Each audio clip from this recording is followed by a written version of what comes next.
அனைவருக்கும் வணக்கம். இது உங்கள் கரண்ட் கோச்சிங் சென்டர். இப்போ டிஎன்பிஎஸ்சி குரூப் 4க்கு வந்து நம்ம ஃப்ரீயாக டெஸ்ட் பேட்ச் கண்டக்ட் பண்ணிருக்கிறோம். இப்போ அதில் டெஸ்ட் நம்பர் 2க்கான மேக்ஸ் எக்ஸ்பிளனேஷன் வீடியோ தான் இது. அதாவது நாங்கள் டெஸ்ட் நம்பர் 2க்கு வந்து மேக்ஸுக்கு என்ன டாபிக் கொடுத்தோம் அப்படின்னு பார்த்தீங்கன்னா விகிதம் மற்றும் விகிதாச்சாரம். விகிதம் மற்றும் விகிதாச்சாரம், தனி வட்டி, அப்புறம் கூட்டு வட்டி, இதை மூணையும் உங்களுக்கு சிலபஸ்ல டாபிக்கா கொடுத்துருந்தோம். அதில் 25 கொஷின்ஸ் உங்களுக்கு வச்சிருந்தோம். அதுக்கான எக்ஸ்பிளனேஷன் வீடியோ தான். இப்போ எங்களுடைய டெஸ்ட் பேட்சில் ஜாயின் பண்ணணும்னா டிஸ்கிரிப்ஷன் கீழே வாட்ஸ்அப் லிங்க் இருக்கு, அதில் ஜாயின் பண்ணுங்க. அதே மாதிரி இப்போ நான் கொஷின் பேப்பர் வந்து உங்களுக்கு மேலே நான் லிங்க்ல தரேன், அதை நீங்க டவுன்லோட் பண்ணி ப்ராக்டிஸ் பண்ணி பாருங்க. ஃப்ரீயா டெஸ்ட் பேட்ச் தான் இது. அதாவது இப்போ எந்த ஒரு கொஷினியா இருந்தாலும் நீங்க டிஎன்பிஎஸ்சியை பொறுத்த வரைக்குமே முழுசா அதை கிளியரா படிச்சுட்டு அதுக்கப்புறம் தான் கேள்வியை நல்லா படிச்சீங்கன்னா தான் உங்களால ஆன்சர் கரெக்டா பண்ண முடியும். இல்லைன்னா ஆன்சர் நல்லா பண்ணியிருப்பீங்க, ஆனா தப்பா ஷேர் பண்ணியிருப்பீங்க. ஆன்சர் அவங்க என்ன லாஸ்ட்ல கேட்க வராங்க அப்படின்றத புரிஞ்சிக்காம நிறைய மிஸ்டேக் நடக்கும். அது மாரி நடக்காம கொஷின்ஸை நல்லா புரிஞ்சுக்கிட்டு அதுக்கப்புறம் ஆன்சர் பண்ணுங்க. இப்போ ஃபர்ஸ்ட் கொஸ்டின் பாருங்க, 4வது விகித சமன் காண்க. அதாவது x² - xy, x² - y², x² அப்படின்னு கொடுத்துருக்குறாங்க. இப்போ 4வது விகிதச்சமன். விகிதச்சமன் அப்படின்னாலே a/b ஈக்குவல் டு c/d. இதுதான். இதை எப்படி எழுதலாம்? a/bன்னு கூட எழுதலாம், ஈக்குவல் டு c/dன்னு கூட எழுதலாம். இப்போ அவங்க என்ன கேட்குறாங்கன்னா டியை தான் கேட்குறாங்க. அப்போ இதை கிராஸ் பண்ணீங்கன்னா எப்படி வரும் அப்படின்னு பார்த்தீங்கன்னா, இப்போ அதாவது bc/ad அப்படின்னு வரும். இப்போ அவங்க டி மட்டும் தான் கேட்டிருக்கிறாங்க. அதனால நம்ம இதை எப்படி எழுதலாம்? d equal to bc/a. இப்போ இதுதான் நம்ம கண்டுபிடிக்க போறோம். இப்போ அதுக்காக தான் நான் உங்களுக்கு இந்த எக்ஸ்பிளனேஷன் கொடுத்தேன். அவங்க என்ன கொடுத்துட்டாங்க? டி தான் கேட்குறாங்க. அதாவது 4வது விகிதச்சமன், அப்போ டி தான். அப்போ bc/a, அதாவது x² - xyன்னு இருக்குல்ல, இதை வந்து ஏன்னு எடுத்துக்கணும். x² - y² இருக்குல்ல, இதை வந்து பின்னு எடுத்துக்கணும். x² இருக்குல்ல, அதை வந்து சின்னு எடுத்துக்கணும். இப்போ நமக்கு ஏபிசி தெரியுது. அப்ப நேரா நம்ம என்ன பண்ண போறோம்? அதில் சப்ஸ்டியூட் பண்ணி ஆன்சர் கண்டுபிடிச்சிடலாம். இப்போ பாருங்க, இப்போ பி என்னது? x² - y². சி என்னது? சி பார்த்தீங்கன்னா x². ஓகே. பை ஏ என்னது? ஏன்றது x² - xy. இப்போ நல்லா பாருங்களேன், x² - y²ன்றது a² - b²ன்னு இருக்குல்ல. அப்போ நம்ம இதை எப்படி எழுதலாம்? அதாவது x², a², அதாவது a² - b² இருக்கு. அப்போ இது எப்படி எழுதலாம்னா x + y, x - y அப்படின்னு எடுத்து எழுதிக்கலாமா? ஓகே. அதுக்கடுத்து கீழே பாருங்க, x² - xy. அப்போ எக்ஸை மட்டும் காமனா வெளியில எடுத்தீங்கன்னா என்ன வரும்? x × x - y எடுத்தாச்சா? இப்போ பாருங்க, x - yக்கும் x - yக்கும் அடிபட்டுரும். இந்த ஒரு எக்ஸுக்கும் இதுல இருக்கிற, ஏன்னா 2 எக்ஸ் இருக்கு, அப்போ இதுல ஒரு எக்ஸ் அடிபட்டுரும். அப்போ மீதி என்ன இருக்கு அப்படின்னு பார்த்தீங்கன்னா x, x + y. அப்போ டியோடைய 4வது விகித சமன் பார்த்தீங்கன்னா x, x + y தான் ஆன்சர். இப்போ இது எங்க இதுல இருக்குன்னு பாருங்க, x, x + y. ஓகே, பில இருக்கு. அப்போ ஆன்சர் வந்து பி தான். அதுக்கடுத்து ரெண்டாவது கணக்க பாருங்க, கூட்டு விகிதம் காண்க அப்படின்னு கேட்குறாங்க. காம்பவுண்ட் ரேஷியோ, கூட்டு விகிதம். கூட்டு விகிதம்னா ஒன்றும் கிடையாது. இப்போ அவங்க பிராக்கெட்ல 2 நம்பர் கொடுத்துருக்குறாங்களே, அதுதான். இப்போ பாருங்க, ஃபர்ஸ்ட் நம்பரை ஏனும், 2வது நம்பரை பினும், இதுல வர்ற ஃபர்ஸ்ட் நம்பரை சினும், 2வது நம்பரை டி, அதுக்கடுத்தது இ, எஃப் அப்படின்னு எடுத்துக்கணும். அவங்க கூட்டு விகிதம் கேட்குறாங்க. அப்போ கூட்டு விகிதம் அப்படின்றதுனால A C E is to PDF. இதை நம்ம வேற எப்படி எழுதலாம்? ஏசிஇ பை பிடிஎஃப்னு எழுதலாமா? அப்போ அந்த இதுல இந்த இப்போ நம்ம கண்டுபிடிச்சிட்டோம், இந்த ஏசி பிடிஎஃப் அப்படின்னு சொல்லிட்டு கண்டுபிடிச்சிட்டோம். இப்போ அதில் நேரம் நம்ம நம்பரை சப்ஸ்டியூட் பண்ணி ஆன்சரை கண்டுபிடிக்க வேண்டியதான். இப்போ ஏவுக்கு நேரம் 2 × 3 × 10 பை 5 × 9 × 4. இப்போ பாருங்க, ஓரன் 2 2 4 ஓரஞ்சு 5 ஈரஞ்சு 10 2க்கு 2 கேன்சல். அப்போ மீதி 3 பை 9 இருக்கு. ஓர் 3 3 3 9. அப்போ 1:3. இதுதான் ரேஷியோ தானே கேட்குறாங்க. அப்போ ரேஷியோவில் தான் எழுதணும். அப்போ 1:3 அப்படின்றது தான் ஆன்சர். ரெண்டாவது கணக்கு புரியுதுங்களா? ரொம்ப ரொம்ப சிம்பிளான கணக்கு தான். நீங்க இது வரைக்கும் பார்க்கல அப்படின்னா தான் உங்களுக்கு அது பிரச்சனை. எந்த ஒரு கணக்கையும் நீங்க பார்க்காம போறதுதான் தப்பு.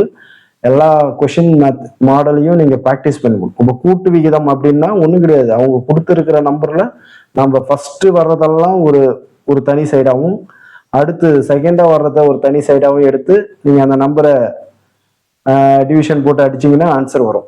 அடுத்தது மூணாவது கணக்கு பாருங்க. A:B equal to C:D equal to E:F equal to 1:2. அதாவது இந்த இதுக்கு எல்லாமே அது சமம் அப்படின்னு கொடுத்துருக்குறாங்க. அப்போ அதுக்கான ஈக்குவேஷனும் கொடுத்துருக்குறாங்க. அதில் நம்ம சப்ஸ்டியூட் பண்ணி ஆன்சரை கண்டுபிடிச்சிடலாம். இப்போ பாருங்களேன், இப்போ A:B A/B அப்படின்னு போடலாம். ஏன்னா ஈஸ்ட்ன்றதை நீங்கள் இந்த ஆங்கிள்லையும் எழுதலாம். அதுக்கு அடுத்தது பார்த்தீங்கன்னா C/D, அதுக்கு அடுத்தது E/F, அதுக்கு அடுத்தது 1/2. அதாவது இங்க என்ன கொடுத்துருக்குறாங்க அப்படின்னு பார்த்தீங்கன்னா, இப்போ A/B ஈக்குவல் டு இது எல்லாத்துக்கும் இது சமம் அப்படின்னு கொடுத்துறாங்க. அப்போ மேலே இருக்கிறதுக்கு 1 சமம், கீழே இருக்கிறதுக்கு 2 சமம், அப்படிதான் அர்த்தம். அதாவது எப்படின்னா A equal to C equal to E equal to 1, B equal to D equal to F equal to 2. அப்போ ACE அதுக்கு 1 மதிப்பெண்ணும், BDF அதுக்கு 2 மதிப்பெண்ணும் நம்ம எடுத்துக்கணும். இப்போ அவங்க கொடுத்துருக்கிற அந்த ஈக்குவேஷன்ல எங்கெல்லாம் ACE இருக்கோ அங்க 1 போடணும், எங்கெல்லாம் BDF இருக்கோ அங்க 2 போடணும். இப்போ அவங்க கொடுத்துருக்கிறத பாருங்க. 3A + 5C + 7E by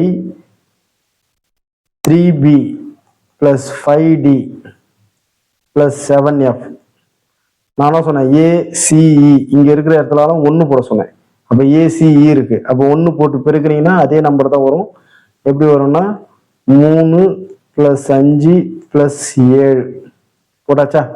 அதுக்கடுத்து பாருங்க, கீழே BDF இருக்கு, இங்க BDF இருக்கு, அங்க BDF எங்கெல்லாம் வருதோ அங்க 2 போட சொன்னேன். இப்போ Bக்கு நேரா 2 போடணும். அப்போ 2 6 + Dக்கு நேரா 2 போடணும். I2 10 + 7 Fக்கு நேரா 2 போடணும். அப்போ 7 2 14. அப்போ கூட்டுங்க பார்ப்போம். 7 3 10 15 by 10 24 30. அப்போ அடிச்சா என்ன வரும்? 1:2. அதாவது 1:2. அப்போ ஆன்சர் என்னது? 1:2. இதுதான் ஆன்சர். சி தான் ஆன்சர். அதுக்கடுத்து 4வது கொஸ்டின் பாருங்க. ஏயின் 80% பியின் 5/4க்கு சமம் எனில் A:B. A:B தான் கேட்குறாங்க. அப்போ நான் என்ன சொன்னேன்? A/B அப்படி கூட போடலாம். A உடைய வேல்யூ என்ன கொடுத்துறாங்கன்னா 80% கொடுத்துறாங்க. அப்போ A உடைய வேல்யூ 80%னா 80/100ன்னு அர்த்தம். பர்சன்டேஜில் கொடுத்துக்கிறாங்கல்ல. அப்போ B உடைய வேல்யூ அப்படின்னு பார்த்தீங்கன்னா 5/4ன்னு அர்த்தம். சமம் 5/4, அதாவது 80/100க்கு 5/4 சமம்னு கொடுத்துட்றாங்கல்ல. அப்போ நம்ம இதை எப்படி போடலாம் அப்படின்னு பார்த்தீங்கன்னா, அப்போ A/B ஈக்குவல் டு 80/100. ஏன்னா கீழே வகுத்தல் வந்தால் என்ன பண்ணுவோம்? நம்ம மல்டிபிகேஷன்ல தலைகீழே மாற்றுவோம்ல. அப்போ 5/4 4/5ன்னு போட்டுருவோம். அப்போ இதை அடிங்க பார்ப்போம். 1 0க்கு 1 0 கேன்சல். 1 4 4 8 I2 10. அப்போ அவ்வளோதான். என்ன பண்ணலாம்? வேற எல்லாம் அடிக்க முடியுமா பாருங்க.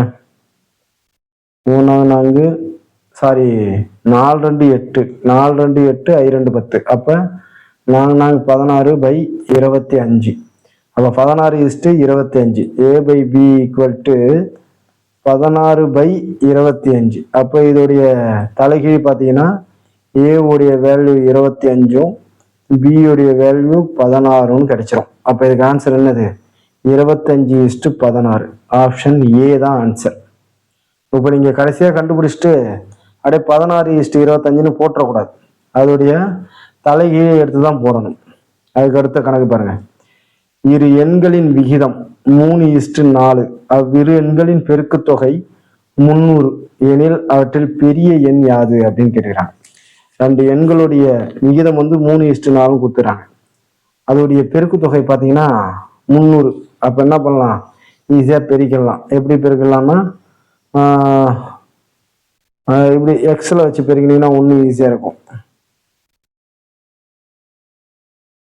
அதாவது 12 எக்ஸ் ஸ்கொயரா ஈக்குவல் டு 300. அப்போ எக்ஸ் ஸ்கொயர் ஈக்குவல் டு 300 பெருக்கல் என்னென்ன வந்தால் வகுத்தலாம் மாறிடும். அடிச்சிங்கன்னா என்ன வரும், ஒரு 12 12 12 24 மீது 6 I12 60. அப்போ எக்ஸ் ஸ்கொயர் ஈக்குவல் டு 25. அப்போ எக்ஸ் மட்டும் நம்ம வெளில எடுத்தா 5ன்னு வரும். அப்போ ஆன்சர் என்னது, எக்ஸோடைய வேல்யூ தான் 5. அவங்க என்ன சொல்றாங்க, அவற்றில் பெரிய எண் யாதுன்னா அப்போ 4 × 5 எக்ஸ். எக்ஸோடைய மதிப்பு 5ன்னு கண்டுபிடிச்சாச்சு. 4 × 5 20. அப்போ ஆன்சர் என்னது, 20. நெக்ஸ்ட் கொஸ்டின் பாருங்க. 3 எண்களின் கூடுதல் 98. 3 எண்களுடைய கூடுதல் 98ன்னு கொடுத்துட்டாங்க. அதோடைய முதல் இரு எண்களின் விகிதம் 2:3. அவற்றின் கடைசி இரு எண்களின் விகிதம் 5:8 எனில் இரண்டாவது எண் என்ன அப்படின்னு கேட்கறாங்க. அப்ப 3 எண்களுடைய கூடுதல் பாத்தீங்கன்னா 98ன்னு கொடுத்துட்டாங்க. அப்ப நம்ம இது என்ன எடுத்துக்கலாம்னா a + b + c = 98. ஏன்னா 3 எண்களுடைய கூடுதல் வந்து 98ன்னு நமக்கு தெரிஞ்சிருச்சு. அதுல ஃபர்ஸ்ட் 2 விகிதம் கொடுத்துட்டாங்க. அப்ப என்னது, a:b கொடுத்துட்டாங்க. அது வந்து என்னன்னு இருக்குன்னா 2:3ன்னு இருக்கு. அதே மாதிரி கடைசி இரு எண்கள் அப்ப b:c கொடுத்துட்டாங்க. அதோடைய விகிதம் என்னன்னா 5:8ன்னு கொடுத்துட்டாங்க. இப்போ இது மாதிரி நம்மளுக்கு ஏபிசியோடைய விகிதம் தெரிஞ்சா நம்ம நார்மலா எப்படி போடுவோம், இப்போ ஏபிசி இது மாதிரி போடுவோமா. அப்ப a:b 2 வேணும்னா 2 3. அதுக்கடுத்தது பிசி பார்த்துங்க 5 8. அதாவது இதுக்கு பக்கத்துல எந்த நம்பர் இல்லையோ அதுக்கு முன்னாடி இருக்கிற நம்பரை நம்ம அப்படியே போட்டுருவோம். 3 5. இப்போ பெருக்குவோம். 3 24 3 5 5 10. ஓகே, நம்மளுக்கு அந்த 3 எண்கள் தெரிஞ்சிருச்சு. அதோடைய அந்த 3 எண்கள் தெரிஞ்சிருச்சு. அதை கூட்டினா 98ன்னு தெரிஞ்சிருச்சு. அப்போ நம்ம என்ன பண்ணலாம், 10x + 15x + 24x = 98 போட்டோமா. அப்போ எக்ஸ் எல்லாம் கூட்டினீங்கன்னா 20 30 40 49x = 98. அப்போ எக்ஸ் = 98/49 அடிச்சீங்கன்னா 2. அப்போ எக்ஸோடைய வேல்யூ 2ன்னு தெரிஞ்சிடுச்சு. அவங்க என்ன கேட்கறாங்க, இரண்டாவது எண்ணு தான் கேட்கறாங்க. இரண்டாவது எண்ணுன்றது 15x. அப்போ 15 × 2 போட்டீங்கன்னா 30. அப்போ ஆன்சர் என்னது, 30 தான் ஆன்சர். புரியுதுங்களா. அதுக்கு அடுத்தது 6 மீட்டர் நீளம் உள்ள ஒரு கம்பத்தின் நீளம் 15 மீட்டர். நல்லா பாத்துங்க, கேள்வியை நல்லா படிக்கணும். எனில் 25 மீட்டர் நீளம் கொண்ட கம்பத்தின் நீளம் என்ன அப்படின்னு கேட்கறாங்க. அதாவது 6 மீட்டர் நீளம். அப்ப 6 மீட்டர் நீளம் ஒரு கம்பத்தின் நீளம் எவ்வளோ, மேலே நீளம் வந்து 15 மீட்டர். ஓகே, அதுக்கு அடுத்தது என்ன கேட்கறாங்க, அப்ப 25 மீட்டர் நிழல். அப்ப நிழல் வந்து 25 மீட்டர்னா அப்ப கம்பத்துடைய நீளம் எவ்வளவுன்னு கேட்கறாங்க. கம்பத்துடைய நீளம் நமக்கு தெரியாது, எக்ஸ்ன்னு வச்சுக்கலாம். நிழலுடைய நீளம் 25 மீட்டர்னு தெரியும். இப்போ இது மாதிரி ரேஷியோ வந்துச்சுன்னா அதாவது 4 விகிதம் கொடுத்தாலும் என்னது, ஃபர்ஸ்டையும் லாஸ்டையும் பிரிக்கணும், செகண்ட் தேர்டையும் பிரிக்கணும். இதுக்கு தான் இது ஈஸியான ஷார்ட்கட்டு. இப்போ பார்த்தீங்கன்னா 6 × 25/15 × எக்ஸ். நமக்கு எக்ஸ் தான் தேவை. அப்போ எக்ஸ் = 6 × 25/15 அடிச்சிங்கன்னா என்னது, 3 5 5 5 25 1 3 3 2 3 6 பெருக்கிங்கன்னா என்ன வருது, 2 10. அப்போ எக்ஸோடைய வேல்யூ 10. அப்போ 10ன்னு தெரிஞ்சிச்சு. Answer A, 10 metre. அதுக்கு அடுத்த கொஸ்டின் பாருங்க. 200 கிராம் உலோக கலவையில் துத்தநாகமும் தாமிரமும் 5:3, ஃபர்ஸ்ட் துத்தநாகம் அடுத்ததுதான் தாமிரம் என்ற விகிதத்தில் உள்ளது. இந்த விகிதமானது 3:5 மாற எத்தனை கிராம் தாமிரம் சேர்க்க வேண்டும். மொத்தம் இருக்கிறது வந்து 200 கிராம். அதுல எத்தனை துத்தநாகம் தாமிரம்னா 5:3. ஃபர்ஸ்ட் இதுக்கு நமக்கு ஒரு ரேஷியோ தெரியும். அப்படின்னா என்ன பண்ணுவோம், 5 3 கூட்டினீங்கன்னா 8, 8ஆல் அடிச்சீங்கன்னா 8 16 ஆமா 8 16 3 I 8 40. அப்ப 25ன்னு தெரிஞ்சிருச்சு. அப்ப I 25 4 100 125 இஸ்டு 3 25 75. அப்ப நமக்கு தெரிஞ்சிருச்சு என்னன்னு, இதோடைய விகிதத்துல இருந்ததை நம்ம 200 கிராம பிரிச்சுட்டோம். இப்போ அவங்க என்ன கேட்குறாங்க, அப்போ நம்ம இதை எப்படி எழுதலாம்னா, அப்போ என்ன பண்ணலாம், 125/75. அது கூட என்ன சொல்லிக்கிறாங்க, அதாவது எத்தனை கிராம் தாமிரம் சேர்த்தா 3:5 மாறும்னு சொல்லிக்கிறாங்க. அப்போ 75 கிராம்ன்றதான் தாமிரம், அதில் எத்தனை கிராம் தாமிரம் சேர்க்குறோம் எக்ஸ்ன்னு வச்சுக்கிறோம். அப்போ அது என்னவா மாறும், 3/5 மாறும். இதை அப்படியே கிராஸ் பண்ணி பெருக்கிங்களா, இப்போ கிராஸ் பண்ணி பெருக்கிங்கன்னா ஐ, அதாவது ஐ 125 எவ்வளோ அப்படின்னு பார்த்தீங்கன்னா 625 ஈக்குவல் டு 375 225 + 3x. அப்போ நமக்கு என்ன தேவை, 3x ஈக்குவல் டு 625 - 225 கழிச்சிங்கன்னா எவ்வளோ வரும்னா 400 வருதா. அப்போ 3x equal to, sorry X தான் இப்போ நம்ம கண்டுபிடிக்க போகிறோம், 400/3 அடிச்சிங்கன்னா 1 3 3 மீதி 1 3 9 மீதி 1 3 9 1/3. அப்போ ஆன்சர் பார்த்தீங்கன்னா 133 1/3. இதுதான் ஆன்சர், பி தான் ஆன்சர். புரியுதுங்களா? நெக்ஸ்ட் கொஸ்டின் பாருங்க. 7:15 என்ற விகிதத்துடன் எந்த எண்ணை கூட்ட அந்த விகிதம் 7:11 மாறும் அப்படின்னு கேட்கிறான். போன கேட்ட கொஸ்டின் தான், அதே சேம் மெத்தட் தான். இப்போ பாருங்களேன், இப்போ 7:15 அப்படின்னு இருக்குல்ல, அதை நம்ம எப்படி எழுதலாம், 7/15 எழுதலாம். இப்போ அவங்க என்ன கேட்குறாங்க, எந்த எண்ணை கூட்ட அந்த விகிதம். அப்போ இந்த 2 எண்ணும் கூட ஒரு எண்ணை கூட்டிக்கிறாங்க, அது நமக்கு தெரியல, அதனால +x வச்சுக்குவோம், கீழே அதே மாதிரி +x வச்சுக்குவோம். அப்போ விகிதம் என்னவா மாறுது, 7/11 மாறுது. இப்போ நம்ம என்ன பண்ணுவோம், 11 கொண்டு போய் 7 + x கூட பெருக்குவோம், 7 கொண்டு போய் 15 + x கூட பெருக்குவோம். அப்போ 11 7 + x கூட பெருக்குனீங்கன்னா 7 11 77 + 11x ஈக்குவல் டு 7 15 5 70 5 35. அப்போ 105 + 7x. இப்போ 7x எல்லாம் ஒரு பக்கம் கொண்டு வந்துருவீங்களா. அப்போ 11x - 7x ஈக்குவல் டு 105 - 77. அப்போ 7xல 11xல 7x போயிடுச்சுன்னா மீதி 4x ஈக்குவல் டு 105ல் 77 3 புண்ணா 80 20 25 28. அப்போ x ஈக்குவல் டு 28/4 5 20 6 20 5 20 7 28. அப்போ 7 28. இப்போ ஆன்சர் வந்து பி தான் 7. அதுக்கு அடுத்த கொஸ்டின் பாருங்க. ஒரு பையில் 50 பைசா 25 பைசா 10 பைசா நாணயங்கள் முறையே 5:9:4 என்ற விகிதத்தில் உள்ளது. அப்ப இதோடைய மொத்த மதிப்பு 309 ரூபான்னு கொடுத்துட்டான். அப்ப ஒவ்வொரு நாணயங்களுடைய எண்ணிக்கை என்னன்னு கேட்டுக்கிறான். இப்ப ஆப்ஷன் பாத்தீங்கன்னா சிம்பிளா வச்சுட்டாங்க, 5:9:4. இது எந்த ரேஷியோல ஆப்ஷன்ல இருக்குன்னு பார்த்தாலே நீங்க ஈஸியா அடிச்சிடலாம். ஆப்ஷன்ல பார்த்தா எல்லாமே வரும். சரி, ஓகே. இப்ப பாருங்க, 50 பைசான்றது 2 50 பைசா சேர்ந்தாதான் 1 ரூபாய்.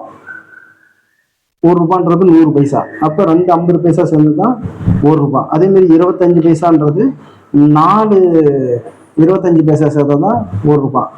10 பைசான்றது 10 பைசா சேர்ந்ததுதான் 1 ரூபாய். இப்போ அவங்க என்ன கொடுத்தாங்கன்னா ரேஷியோல கொடுத்தாங்க. இப்போ நம்ம அதை எக்ஸை எடுத்துக்க போறோம். அதாவது 5x. 5x உடைய என்னன்னா எத்தனை சேர்க்கணும், 2 சேர்க்கணும். அது 2 50 பைசா சேர்ந்தது தானே 1 ரூபாய். அப்போ பை 2ன்னு போட்டோம்.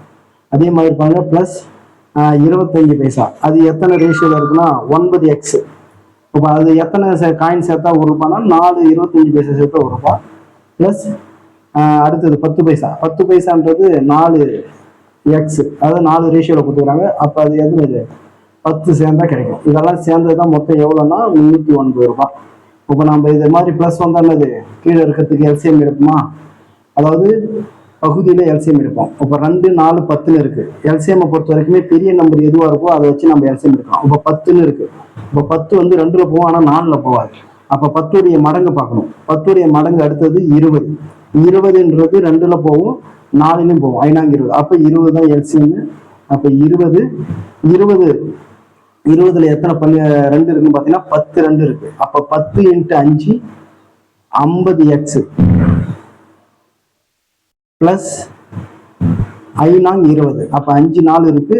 I 9 45. 45x பிளஸ் 10 2 இருக்கு. நாங்க 8. 8x = 309.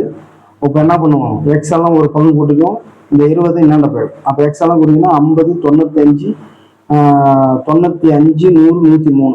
அப்போ 103x = 309. இந்த 20 என்னென்ன போனா பெருக்கலாம் மாறிடும். அப்போ 309 × 20. இப்போ நமக்கு எக்ஸ் தான் தேவை. அப்போ 103 என்னென்ன வந்தா வகுத்தல்ல மாறிடும். அப்போ 103. இப்போ என்ன பண்ணலாம், ஒரு 103 303 309. அப்போ 3 × 20 60. அப்போ எக்ஸோடைய மதிப்பு என்னது 60ன்னு கண்டுபிடிச்சிட்டோம். அவங்க என்ன கேட்டுக்கிறாங்க, எல்லாத்தோடைய மதிப்பு கேட்டுக்கிறாங்க. இப்போ 5x இப்போ பார்த்தீங்கன்னா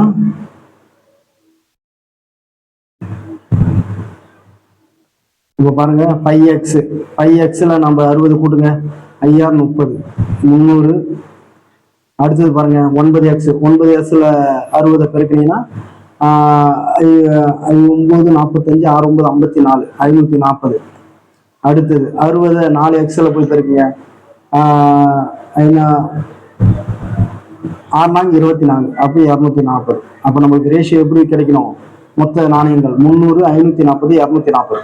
அப்போ இதில் ஆப்ஷன் சி தான் ஆன்சர். இதெல்லாம் ரொம்ப சிம்பிள் தான். நான் உங்களுக்கு எக்ஸ்பிளனேஷன் பண்ணணும் அப்படின்றதுனால இதை டீட்டெயிலாக சொல்லிடுறேன். Okay, thank you. வீடியோ பிடிச்சிருந்தா லைக் பண்ணுங்க, உங்கள் ஃப்ரெண்ட்ஸ் எல்லாத்துக்கும் ஷேர் பண்ணுங்க. எதாக இருந்தாலும்